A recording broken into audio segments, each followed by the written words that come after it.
తాకట్టులో ఉన్న బంగారం అమ్మాలనుకునే వారి ఇన్ఫర్మేషన్ ఇస్తే దాని వాల్యుయేషన్ బట్టి మీకు కమిషన్ కూడా ఇస్తుంది గోల్డ్ హబ్. నమస్తే, వెల్కమ్ టు మనం టీవీ. నేను వలి. టికెట్ల విషయంలో కాంపిటీషన్ పొత్తుల కారణంగా కొన్ని సీట్లు మిస్ అయిన నేపథ్యంలో తెలుగుదేశం పార్టీ నాయకులు, అంటే టికెట్లు ఎవరైతే ఆశిస్తున్నారో వాళ్ళందరూ కూడా ఆందోళన చేస్తున్న పరిస్థితి కనిపిస్తుంది రాష్ట్ర వ్యాప్తంగా. ఇక్కడ మనం చూడొచ్చు, చంద్రబాబు ఇంటి ముందు ఆందోళనలు చేస్తున్నారు. అంటే నియోజకవర్గాల్లో తమ నియోజకవర్గాల్లో ఒకవైపు ఆందోళన చేస్తూనే నేరుగా చంద్రబాబు నివాసం దగ్గర కూడా కొంతమంది అసంతృప్తులు వస్తున్నారు. ఆ అసంతృప్తులకు సంబంధించిన నియోజకవర్గంలో వాళ్ళ పార్టీకి సంబంధించిన కార్యకర్తలు ఎవరైతే ఉన్నారో తమ నాయకుడికి ఎలాగైనా టికెట్ రావాల్సిందే, సరే ఈ జాబితాలో రాలేదా నెక్స్ట్ జాబితాలో అయినా రావాల్సిందంటూ పట్టుబడుతూ ఆందోళన చేస్తున్నారు. కొంతమంది అయితే ఏకంగా పెట్రోల్ డబ్బాలు, క్యాన్లు చేతుల్లో పట్టుకుని తమ నిరసన తీవ్ర రూపం దాలుస్తున్నటువంటి పరిస్థితి కనిపిస్తుంది.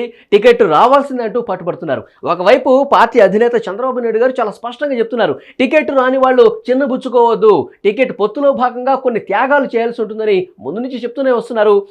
అధికారంలోకి వచ్చిన తర్వాత మీకు ఎట్టి పరిస్థితుల్లో న్యాయం చేసే బాధ్యత నేను తీసుకుంటాను. పార్టీ పరంగా ఎమ్మెల్సీలు కావచ్చు, తర్వాత నామినేటెడ్ పోస్టులు కావచ్చు, అధికారంలోకి వచ్చిన తర్వాత అవకాశాలు చాలా ఉంటాయి. కాబట్టి ఎవరు కూడా అసంతృప్తికి లోను కావద్దు.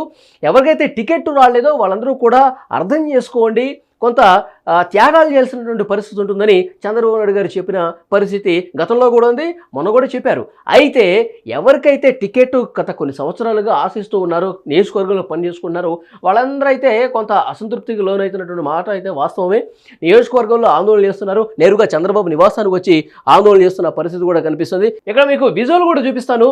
నియోజకవర్గంలో ఆందోళనలు ఏ విధంగా జరుగుతున్నాయి, చంద్రబాబు ఇంటి ముందు ఆందోళన ఎట్లా చేస్తున్నారు అనేది ఒకసారి ఎంత తీవ్రంగా ఉందనేది ఒకసారి నేను ఇక్కడ చూపించే ప్రయత్నం చూస్తున్నాను. చూడండి, ఇదిగో పెట్రోల్ క్యాన్లు పట్టుకొని మేము ఆత్మహత్య చేసుకోవడానికి కూడా రెడీగా ఉన్నాము, మా టికెట్ మాకు కావాల్సిందంటూ ఆందోళన చేస్తున్నారు. ఇక్కడ మీరు చూడొచ్చు, పోలీసు బలగాలు ఎక్కడికక్కడ ఆందోళన చేస్తున్న దగ్గర మోహరించారు. ఎక్కడ అవాంఛనీయ ఘటనలు జరగకుండా జాగ్రత్తలు తీసుకున్నారు. ఒక పోలీసు అయితే ఎవరి దగ్గర అయితే నాయకుడి దగ్గర పెట్రోల్ క్యాన్స్ ఉన్నాయో వాళ్ళు వాటిని స్వాధీనపరుచుకుంటున్న పరిస్థితి కనిపిస్తుంది. సో ఇక్కడే కాదు, చాలా నియోజకవర్గాల్లో టికెట్ రాని వాళ్ళ అసంతృప్తి తీవ్రస్థాయికి వెళ్ళింది. తాము దేనికైనా సిద్ధము, మా టికెట్ మాకు కావాల్సిందే. పొత్తులు ఏ పార్టీకి నష్టం చేకూర్చే పరిస్థితి, పొత్తులు పెట్టుకోవడం వల్ల పార్టీ మళ్ళీ గతంలో ఏదైతే పరిస్థితి ఉందో మళ్ళీ అలాంటి పరిస్థితి ఉంటుంది అని చెప్పి వాళ్ళందరూ కూడా ఆందోళన చేస్తున్నటువంటి పరిస్థితి కనిపిస్తుంది. సో ఇప్పుడు ఓవరాల్గా అయితే ఇటు నియోజకవర్గాల్లో కావచ్చు, చంద్రబాబు ఇంటి ముందు కావచ్చు, ఆందోళనలు విపరీతంగా జరుగుతున్నటువంటి సిచ్యువేషన్ కనిపిస్తోంది. ఇంకొకటి, తెనాలి నియోజకవర్గానికి సంబంధించి నాదెండ్ల మనోహర్కి ఇచ్చారు అక్కడ జనసేన పార్టీకి సంబంధించి. అయితే టీడీపీ సీనియర్ నాయకులు, మాజీ మంత్రి ఆలపాటి రాజా అక్కడ ఆందోళన చేస్తున్నారు. కొంతమంది అభిమానులతో నియోజకవర్గంలో ఉన్నటువంటి కార్యకర్తలకు సంబంధించి రహస్య సమావేశాలు కూడా జరుగుతున్నాయి. ఆలపాటి రాజాని పిలిపించి మాట్లాడారు. అయినా కానీ కింది స్థాయిలో ఉన్నటువంటి కార్యకర్తలు కొంత ఆందోళన విరమించని పరిస్థితి అయితే కనిపిస్తుంది. ఇంకా ఆలపాటి రాజా గారు తమ పార్టీకి సంబంధించిన కార్యకర్తలతో కొంత సర్ది చెప్పుకునే పరిస్థితి కూడా ఉంది. సో తర్వాత ఎలా ఉంటుంది అన్నది కూడా చూడాలి. ఇక ఉండిలో శివ అయినా సరే, విజయనగరంలో నాయుడు అయినా సరే, వైజాగ్లో గంటా శ్రీనివాసరావు అయినా సరే, తాడికొండలో ఉండవల్లి శ్రీదేవి అయినా సరే, అనంతపురంలో పార్థసారథి, ఇట్లా చెప్పుకుంటూ పోతే జాబితా పెద్దగానే ఉంది అసంతృప్తులది. ఎవరికైనా ఒకటే సూత్రం అని చెప్తున్నారు పార్టీ అధినేత నారా చంద్రబాబు నాయుడు గారు. ఎవరు ఎక్కడ పార్టీకి ఉపయోగపడతారో ఆ విధంగా పార్టీ ఉపయోగించుకుంటుంది. ఎవరు కూడా చిన్నబుచ్చుకోవద్దు. పార్టీ టికెట్ రాలేదని చెప్పి అసంతృప్తికి గురవలసిన పని లేదు, అవకాశాలు బోలెడు ఉన్నాయని చెప్పి చంద్రబాబు నాయుడు గారు వాళ్ళ పార్టీకి సంబంధించిన నాయకులకు సంబంధించి హితబోధ చేస్తున్నటువంటి పరిస్థితి ప్రస్తుతం కనిపిస్తోంది. ఇక రెండో లిస్టు అతి త్వరలోనే వచ్చే అవకాశం కనిపిస్తుంది. నాకు తెలిసి ఒక వారం రోజుల్లోపే రెండో జాబితా కూడా వచ్చే అవకాశం ఉంది. కాబట్టి ఆ జాబితాలో కొంతమందికి పేర్లు ఉండే అవకాశం కనిపిస్తుంది. ఇప్పుడు ఎవరైతే అసంతృప్తికి గురవుతున్నారో వాళ్ళ గురించి కొంత పునరాలోచించే అవకాశం కూడా ఉండొచ్చు అని ఒక చర్చ జరుగుతుంది. సో ఇప్పటికిప్పుడు విపరీతమైనటువంటి నిర్ణయాలు తీసుకోవద్దని చెప్పి అధినాయకుడు చంద్రబాబు నాయుడు గారు తమ పార్టీ నేతలకు చెప్తున్న పరిస్థితి. అదేగాక అధికారంలోకి వచ్చేది నెక్స్ట్ మనమే, ఖచ్చితంగా అందరికీ న్యాయం కూడా చేస్తానట్టు ఒక భరోసా ఇచ్చే కార్యక్రమాలు అయితే ప్రస్తుతం జరుగుతున్నాయి.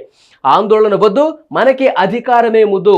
5 సంవత్సరాలుగా అధికార వైసీపీ ఎలాంటి కార్యక్రమాలు చేస్తుంది, అధికార వైసీపీ ప్రజల్లో విధ్వంసం పాలన కొనసాగిస్తున్న నేపథ్యంలో అది పోవాలి, మనకి అధికారం కావాలి, ప్రజలకు అభివృద్ధి జరగాలి, రాష్ట్రం అభివృద్ధి జరగాలి. కాబట్టి టీడీపీ జనసేన పొత్తు పెట్టుకుని ముందుకు పోతున్నాము.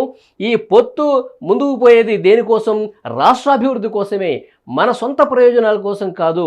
విధ్వంసపు రాజకీయం చేస్తున్నటువంటి జగన్మోహన్ రెడ్డి గారికి బుద్ధి చెప్పాలంటే ఈ పొత్తును అందరూ అర్థం చేసుకోండి, స్వాగతించండి. అసంతృప్తులకి తగిన సమయంలో తగిన న్యాయం జరుగుతుందంటూ ఆ పార్టీకి సంబంధించిన నాయకులకు కొంత సర్ది చెప్పే పరిస్థితి కనిపిస్తుంది. అయినప్పటికీ ఇట్లా కొన్ని చోట్ల ఆందోళనలు కొనసాగుతూనే ఉన్నాయి. చూద్దాం, ఇక రెండో జాబితా వస్తుంది అతి త్వరలోనే. అప్పుడు ఎలా ఉంటుంది, దాని తర్వాత పరిణామాలు ఏ విధంగా ఉంటాయి, మళ్ళొకసారి మనం మాట్లాడుకుందాం. Thank you very much.